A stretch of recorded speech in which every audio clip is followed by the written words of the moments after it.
Bab apabila seseorang masuk pada ketika imam sedang berkhutbah. Dengan sanadnya Imam Abu Dawud meriwayatkan daripada Jabir bahawa ada seorang lelaki datang pada hari Jumaat ketika Nabi SAW sedang berkhutbah. Maka Nabi SAW bertanya, adakah engkau telah bersembahyang, hai fulan? Orang itu menjawab, tidak. Nabi SAW bersabda, qum farka', bangunlah dan bersembahyanglah. Dengan sanadnya Imam Abu Dawud meriwayatkan daripada Jabir dan Abi Hurairah, mereka berdua berkata, Sulaik al-Ghatafani telah datang pada ketika Rasulullah SAW sedang berkhutbah. Maka baginda bertanya dia, adakah engkau telah bersembahyang? Dia menjawab, la, tidak. Nabi SAW bersabda, salli raka'atain, bersembahyanglah 2 rakaat, tajawwaz fihima, engkau ringkaskannya. Dengan sanadnya Imam Abu Dawud meriwayatkan daripada Jabir bin Abdullah, beliau menceritakan bahawa Sulaik telah datang. Lalu perawi menyebutkan sama seperti makna hadis yang tersebut sebelum ini, cuma dalam riwayat ini dia ada menambahkan thumma aqbala 'ala nas. Kemudian Nabi SAW menghadap orang ramai dan berkata, apabila seseorang daripada kamu datang pada ketika imam sedang berkhutbah, maka hendaklah dia mengerjakan 2 rakaat di mana dia meringkaskannya.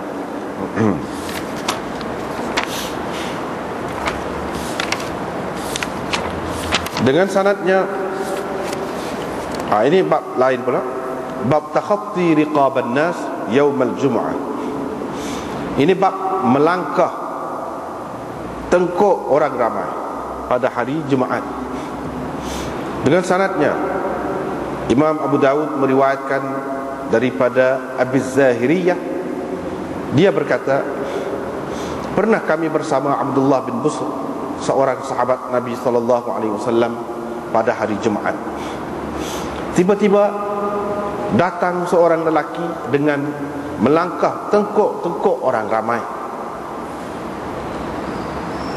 Maka Abdullah bin Busr menceritakan, katanya, pernah ada seorang lelaki datang dengan melangkah tengkuk orang ramai pada hari Jumaat ketika Nabi SAW sedang berkhutbah. Maka Nabi SAW berkata kepadanya, ijlis faqad azaita, duduk, sesungguhnya engkau telah menyakiti.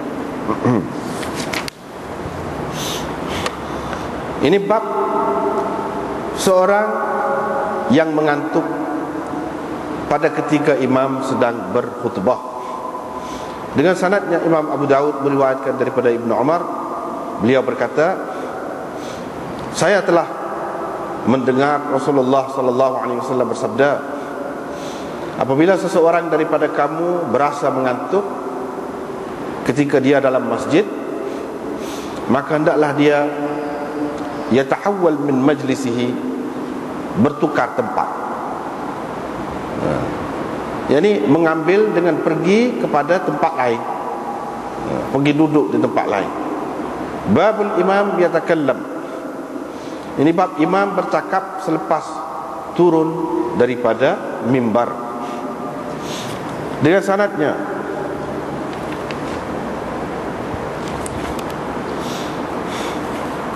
Imam Abu Dawud meriwayatkan daripada Anas, beliau berkata, pernah saya melihat Rasulullah SAW turun daripada mimbar, lalu ada seorang lelaki mengemukakan hajatnya kepada baginda. Nabi SAW pun berdiri bersamanya sehingga diselesaikannya hajat orang itu. Kemudian Nabi SAW bangun, lalu bersembahyang. Abu Dawud berkata hadis ini tidak diketahui, diriwayatkan daripada Thabit. Yang ini tidak ma'ruf daripada Thabit, dan ini termasuk di antara hadis yang Jarir bin Hazim berseorangan dalam meriwayatkannya. Bab man adraka minal jumu'ah rak'atan. Ini bab orang yang sempat mendapat satu rakaat daripada sembahyang Jumaat. Dengan sanadnya Imam Abu Dawud meriwayatkan daripada Abi Hurairah, beliau berkata Rasulullah sallallahu alaihi wasallam bersabda, sesiapa yang sempat mendapat satu rakaat daripada sembahyang, berarti dia telah mendapat sembahyang itu. Sekatu.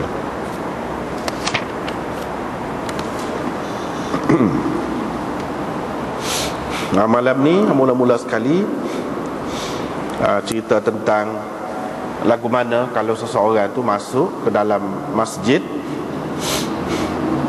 ataupun tidak masjid pun, surah lah, tempat orang sembahyang jemaah tu, pada ketika imam sedang berkhutbah, apa yang seharusnya dilakukannya? Adakah kena sembahyang ataupun tidak? Sembahyang yang dimaksudkan di sini ialah sembahyang tahiyatul masjid. Tahiyatul masjid. Kalau kita perhati hadis-hadis yang Imam Abu Dawud buat mari ni, semuanya menunjukkan bahawa kena sembahyang. Kena sembahyang lah. Bahkan Nabi SAW suruh. Dalam riwayat yang pertama tidak disebutkan orang itu siapa, yakni rajul mubham di situ, samar. Tapi dalam riwayat yang kedua disebutkan namanya, iaitu Sulaik Al-Ghatafani. Itu orangnya. Yang ketiga, dalam riwayat yang ketiga, lepas daripada Nabi SAW kata gitu kepada Sulaik tadi, suruh sembahyang dan peringkaskan sembahyang, dia pun menghadap kepada orang ramai dengan berkata, kalau siapa-siapa daripada kamu mari ketika imam sedang berkhutbah, dia kena sembahyang. Maknanya bukan berkait dengan Sulaik saja, orang lain pun lagu tu. Kena sembahyanglah 2 rakaat, di mana dia meringkaskan 2 rakaat sembahyang dia tu. Gitu. Dengan sendiri, kalau kita tahu kaedah ataupun cara imam-imam hadis ni, penulis-penulis hadis ni, daripada dia susun, dia buat tajuk, lepas tu dia amal hadis, kita tahu dah pendapat dia tu lagu mana dalam masalah tu. Kita tahu dah. Padahalnya sebagaimana yang maklum, sebelum pada ni Imam Abu Dawud tu, tujuan dia buat kitab ni, dia nak rayak dalil bagi masing-masing imam tu.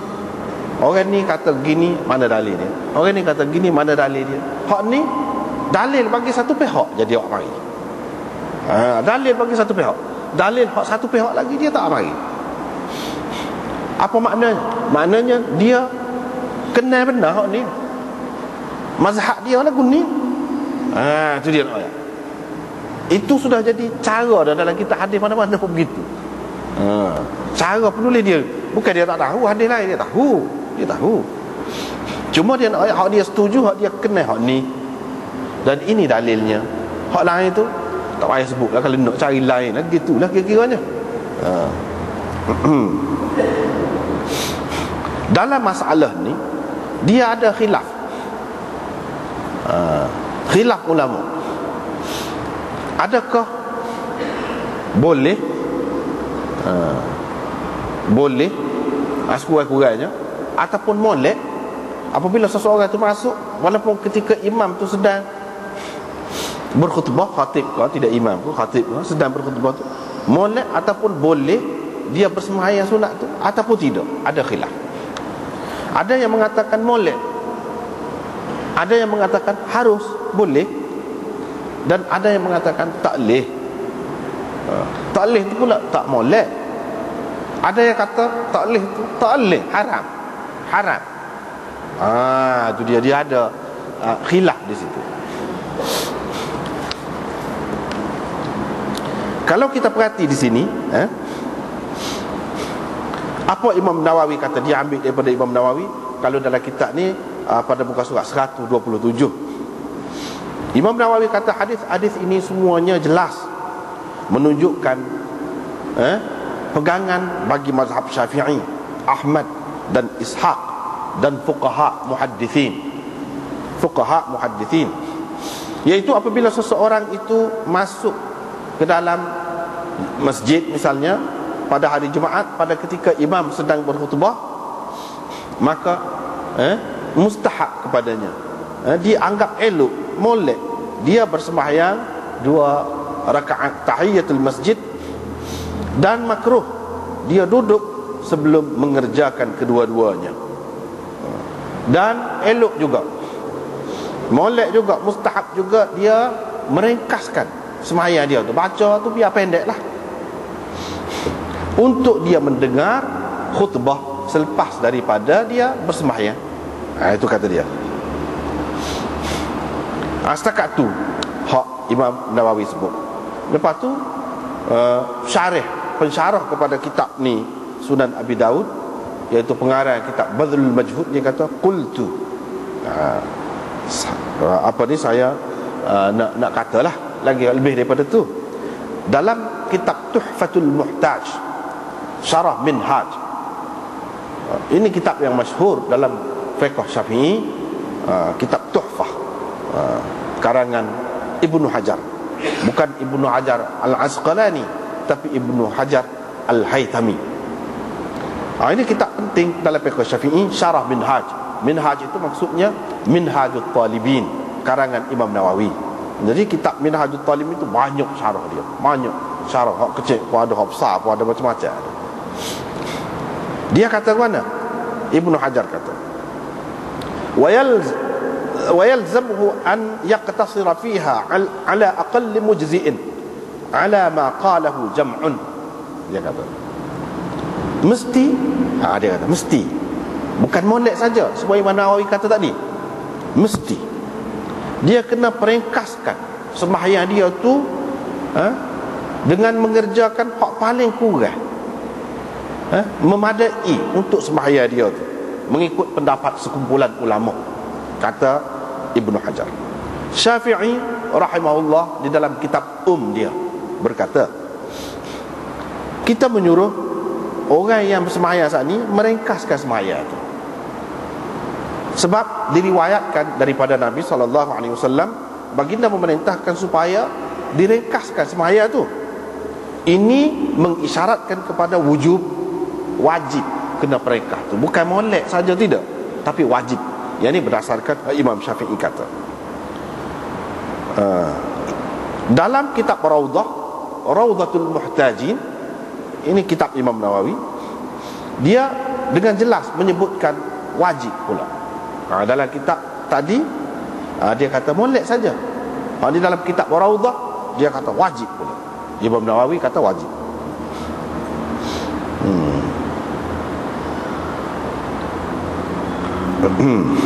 Lepas tu Imam Nawawi sebut,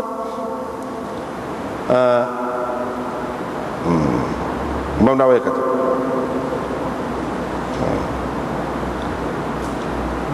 hak kata lagu saat ni suruh pendek semaya tu reka, ini pendapat Hasan Basri dan lain-lain lah. Lepas tu dia kata, Qadhi Iyad berkata, Malik, Laith, Abu Hanifah, Thawri, yakni Sufyan Thawri, dan jumhur salaf dari kalangan sahabat dan tabi'in berpendapat la yusallihima. Orang yang masuk dalam masjid pada ketika imam sedang berkhutbah itu tidak boleh sembahyang, tidak boleh bersembahyang. Dan ini diriwayatkan daripada Umar, Uthman dan Ali radhiyallahu anhu. Intaha, habis katanya. Hak Imam Nawawi kata. Dia ambil lagi hak Syaukani pula. Hak ni hak dulu, orang dulu Nawawi. Hak ni hak kemudian. Hak lagu ni Iraqi menyebutkan